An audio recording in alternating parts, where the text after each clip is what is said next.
Hi there, my name is Blue and welcome to my channel. I'm a painter, sometimes poet, and I'm trying to do vlogs here and there sometimes. If you are new here, welcome. Thank you so much for all those of you who are new here. I think another channel gave me a shout out and that doubled my subscribers, which is like an increase by 40 people. For other people, that's probably a small number. For me, that's huge. That's a lot. This video, I'll be showing you the painting process of this cloud lady. She's supposed to be a part of a set, which I'm not sure when I will get to because I actually have other painting projects lined up that I want to film and show you guys. So I might get to painting her, completing her set way later. But for now, she is done. So yeah, let's get right into it. I'm actually really proud about how I painted her, the cloud lady. So how I did it was that I took a picture of myself and then I used that as reference, mostly just like for reference to know like where most things are. So it's like not, I wasn't trying to like make it look like me either. My inspiration for this was that I started this painting while I was living with my boyfriend, and I wanted to do like these two pieces of one like the cloud lady and then another painting same sizes, but he like the in the other painting it will be facing her, would be a man. And I will be doing that like using my boyfriend as reference, and he would sort of be like Gaia, be like earth with things growing out of him with flowers and stuff. Just sort of like the thoughts that I think I'm just someone who's always in like heads in the clouds all the time and like kind of always in my head. And while I feel like it's my like something I like about myself, but also something that kind of holds me back because sometimes I feel like my thoughts are the things that hold me back, And so I feel like my boyfriend is the opposite type of person. He's much more grounded, and so I wanted to represent him as the earth, sort of like the idea that he grounds me.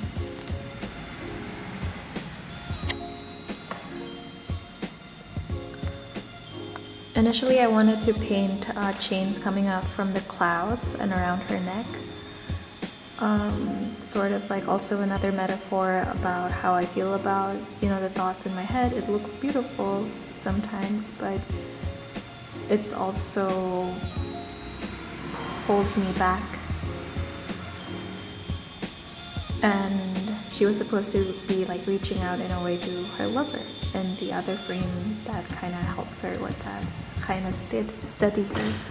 But I kind of decided against it because it didn't really look nice, and I think like painting it now a year later, painting her a year later, I kind of realized that I think my thoughts are less ensnaring, I guess, of myself. It is still a problem and it's something I still struggle with, but I just feel like I'm somewhat more positive than I used to be a year ago. So this is now me painting in this new house that I'm currently in for temporarily. So it's me continuing painting her a year later. As you can see, there were like these scribbles that later on you would see me painting over. I think I was also experimenting with like more cartoony sort of style, which actually, like looking back at this time lapse, I wish I kept it. I don't know why I decided to go on a more realistic route with her, because I think it would have looked so cool if I try to put in cartoony things in contrast to this like super realistic figure. But I guess like I was also thinking in terms of like, okay, if this is a set, then maybe the cartoonishness wouldn't really go so well with the dude who would be filled with flowers and things like that. And if you look at the top right corner, you see what my friend called divine intervention. She claims that she painted the aurora, the northern lights, for the cloud lady. The good thing about acrylics, it's not like watercolors, because watercolors, if you're fucked, you're fucked. If you make a mistake, you can't really cover it, but like with acrylics, you can just keep covering it and covering it and covering it, so it was all good. But yeah, she had a lot of fun with that one.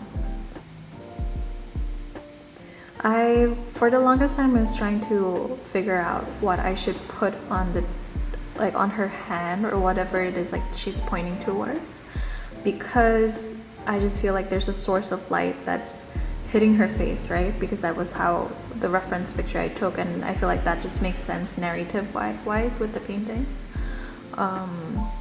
And I wasn't sure what it could be because there was already this moon on her head.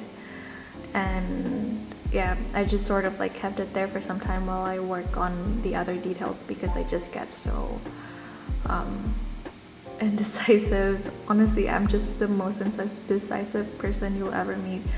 I think like my friends get so exasperated whenever I order food, because I'll basically be scrolling through my phone for an hour before I could decide what to order, and then by then I just get so like fatigued by the choices, by trying to make a decision, that I just end up like getting some apples and eating that instead. So over here I just sort of like painted a yellow orb because I wasn't sure what I was gonna do. Eventually I turned to my friends and like, dude, what should I put on her finger? And they said, oh, you should put a butterfly. And then, okay, that makes sense. And so I realized I've always wanted to paint a Luna moth. It's just so pretty, and you see the Luna moth being painted by so many other artists nowadays, and just because of like it is such a beautiful creature. And so yeah, so I ended up like painting this glowy Luna moth, which you'll see eventually. And I just like the fact that it's like a Luna moth, you know? It's like Luna meaning moon, so I feel like it makes sense. Seems like appropriate time to paint it. Speaking of Luna things, there's these like mini sweet croissants here, sold in Argentina like everywhere, and they're called media lunas, which means half moon, and I just thought that's so awesome. And like they do look like little moon crescents. I've been in Buenos Aires since January now, and I feel really guilty because I still haven't picked up any Spanish, which is my fault. Which, like, funnily enough, I'm trying to learn French because I think like a part of me wants to try applying to a few art schools in France. So I wanted to also just learn French. So right now I'm actually not learning the language here in learning Spanish here. But I still think I should. I really want to carve out time to learn Spanish. Like I know enough to go to a shop and like try to like ask for what I want. I know manzanas. I know how to say cinco manzanas. But yeah. So yes, this is the Luna moth. It's my first time painting the Luna moth. I feel like I've always been painting people and other subjects I just don't paint enough. And so like you can really see my weaknesses coming through whenever I paint flowers or other creatures, which is something I think I should do more of. That's the thing with like being a self-taught artist, because like I think going to an art school kind of forces you to like practice painting a lot of subjects that you might not necessarily want to or feel comfortable doing, but you're forced to do it anyway. And I didn't really have that, because like how I learn with art is that mostly I just learn from what I want to paint, and each painting teaches me something in a way. I think I should really try to do more studies. Also, you can see here me trying to put the chains. I don't know what you think. Do you think I should have kept the chains? It looks nice here, but I don't know. I was hesitating against it so much that I just decided not to put any. Also, if you look at her hand, you can see like a red thread and like gold banners around it with some scribbles on it. I don't know why, but I've been attracted to like the idea of like the red threads and like gold banners lately for some reason.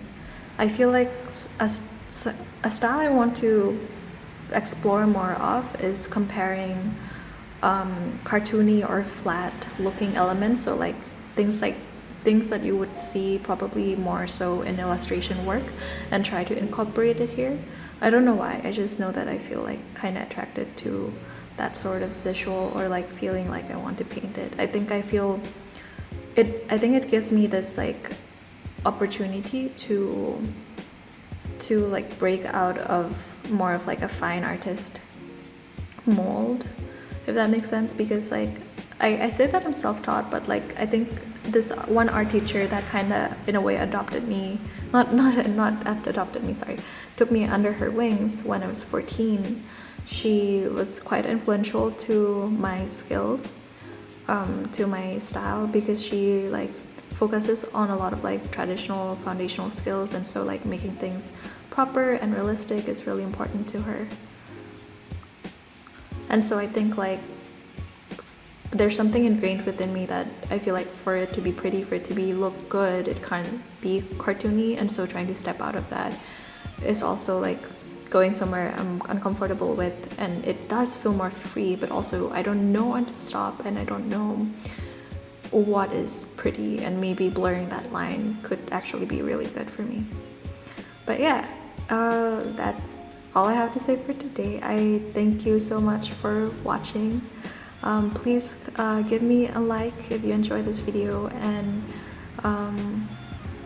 leave a comment down below if you are here. Thank you so much. Bye bye.